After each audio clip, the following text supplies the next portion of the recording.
Senin kara isterim baba, bir aykan sözüdür.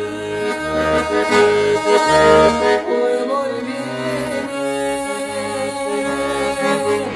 oy oy beni, isteyim yaparım.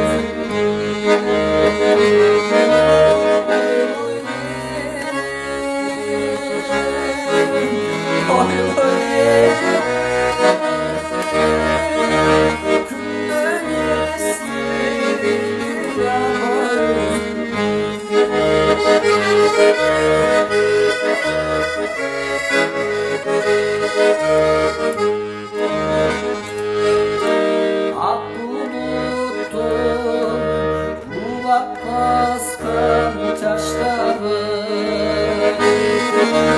yine istedim telaşın aşkları köndürsün beni oyma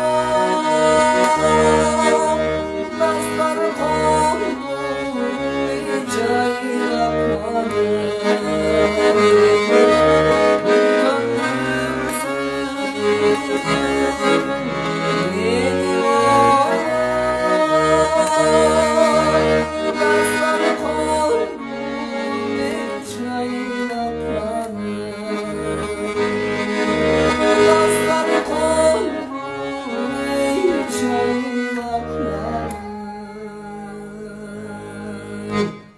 Okşap durgan.